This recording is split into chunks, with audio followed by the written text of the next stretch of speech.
дар мавҷ барномаи иттилоотии хабар.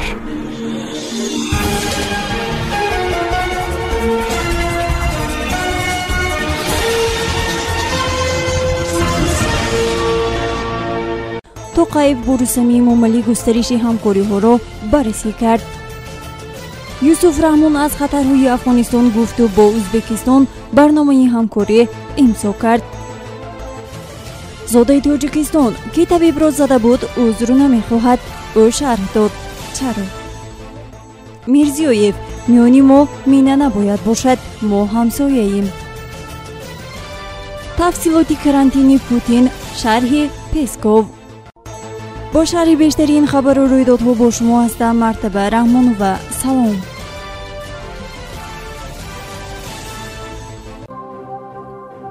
Рустамии Эмомалӣ ки бо сафари корӣ дар Қазоқистон қарор дорад, бо Қосим Ҷомарт Тоқаев густариши ҳамкориҳоро баррасӣ кардааст. Хабар дод дафтари матбуоти Раиси ҷумҳурии Қазоқистон.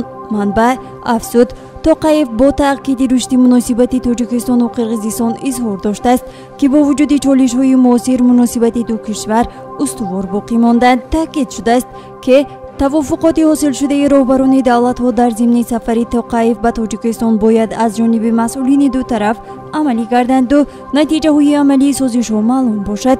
Тоқаев изҳор доштааст, ки феълан ҳукуматҳои ду кишвар фаъолона сари дастуроти роҳбарони ду давлат кор карда истоданд. Ба иттилои дафтари матбуоти Раиси ҷумҳурии Қазоқистон, Тоқаев ба ҳамтои тоҷикаш Эмомалӣ Раҳмон таманниёти некашро фиристода барои ташкили мунобиси ҳамоиши ахири сарони кишварҳои узви Созмони ҳамкории Шанхай ва Созмони амнияти дастҷамъӣ изҳори миннатдорӣ намудааст.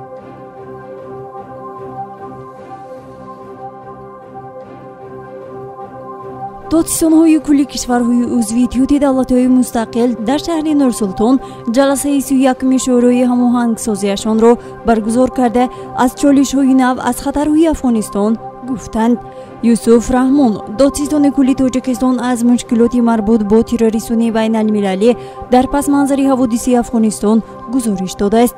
Ба иттилои додистони кулли Тоҷикистон, Юсуф Раҳмон дар бораи мубориза бо Доиш ва дигар ташкилотҳои байналмилалии террористӣ дар Осиёи марказӣ дар ҳошияи омили Афғонистон изҳори назар кардааст. дар ин ҷаласа, ки додистониҳои кулли Озарбойҷон, Арманистон, Беларус, Қазоқистон, Қирғизистон, Молдова, Тоҷикистон, Ӯзбекистон ва Русия иштирок намуданд, масоили марбут ба ҷиноятҳое, ки ба истифода аз фанноварии иттилоотӣ сурат мегиранд, терроризму ифротгароӣ, амнияти сарҳадӣ, мубориза бо коррупсия баррасӣ шуданд.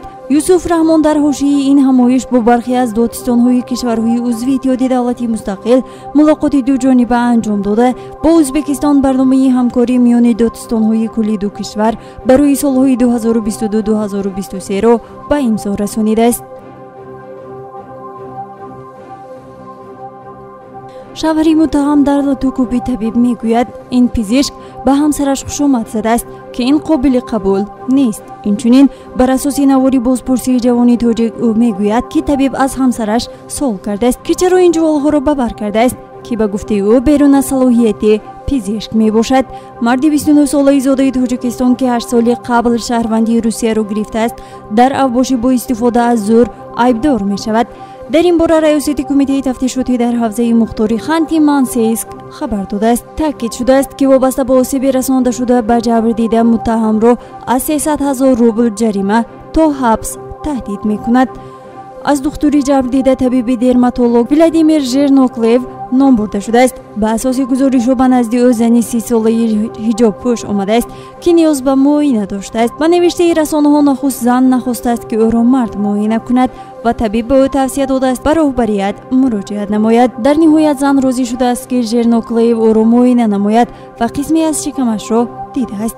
баъди рафтани зан, ҳамсараш марди 29 сола вориди утоқи духтур шуда, бо иттиҳоми он, ки шиками ҳамсарашро дидааст, мушт ба рӯи пизишк мезанад, таъкид намуданд расонаҳо. Жерноклев изҳор доштааст, ки дар таҷриба беморони зиёди мусалмонро муоина кардааст ва чунин қазия ба сараш бори аввал омадааст. ин ҳолат баъди расонаӣ шудан вокуниши зиёдро ба бор овард. Шавкат Мирзиёев, раиси ҷумҳурии Ӯзбекистон, мегӯяд, навоҳии назди сарҳадӣ бо Тоҷикистон аз мина пок шудааст. ӯ дар доираи мулоқоти пеш аз интихоботиаш изҳор дошт, ки ин мушкил давоми 1.5 сол حل شد. منطقه‌های نزد مرزی ازبکستان با تاجیکستان سالهای 2001-2002 مینه‌کاری شده بودند. مقامات ازبکستان دلیل این اقدام را حفظ مرزهایشان از جنگیان گروه‌های مسلح غیرقانونی گفته بودند. ماه مارس سال 2018 تاجیکستان و ازبکستان گروه کاری برای چیدن مینه‌ها از مرز تشکیل کردند. او توضیح داده است که چون این اقدام برای رفت و آمد مردم دو کشور میانی هم مهم بودند. مینه‌ها نباید باشند. ما همسایه‌ایم. علاوه نمود رهبری دولت مرز تاجیکستان و ازبکستان حدودی 133,000 کیلومتر را تشکیل می‌دهد. گفته می‌شود که در پی پاشخوری اتحادیه شوروی تقریباً از 5% این مرز علامتگذاری نشده بود. عارف حاجزاده رئیس کمیته دولتی اداره زمین و گئودزی تاجیکستان تابستان سال روان گفت با ازبکستان 1326 کیلومتر مرز مشترک موجود است که از این 1319 کیلومتر پوره معین گردیده است. حاجزاده اظهار داشت که معین سازی مرز با ازبکستان در فضای همدیگر فهمی صورت گرفته. قسمت خورده که تا حال مشخص نیست در نقطه‌های پیوست شوی تاجیکستان، ازبکستان و قرقیزستان می باشد. ولادیمیر پوتین در کرانتین یا خودانزوایی رژه مقرره کار زندگیش را پیش میبرد. در این باره دیمیتری پسکوف سخنگوی رئیس جمهوری روسیه اطلاع داد. روزنامه‌نگاران از سخنگوی پوتین سوال کردند که رهبری دولت در وقت‌های بیرون از کارش در کرانتین به چه مشغول است و آیا شغلش به ورزش از جمله شناوری را ادامه داده است یا نه. خودانزوایی این محدودیت شرطی می باشد و رهبری روسیه پیوسته با حکومت و رهبریت دستگاه در تماس می باشد. علاوه کرد نماینده کرمل. در مورد کرانتین رئیس جمهور 14 سپتامبر اطلاعات رسانه‌ای شد. دلیل این اقدام گرفتاری برخی از اطرافیان پوتین با کرونا ویروس گفته می شد. در پی سری وقت نگرفتن واکسینه دوم برخی از افرادی که امنیت و کاری رئیس جمهور را تامین می‌کنند گرفتاری کووید 19 شدند و بیماری را آسان از سر می‌گذرانند. مورد به ذکر است که خود پوتین واکسینه ضد کرونا ویروس تولید روسیه سپوتنیک 5 گرفته بود.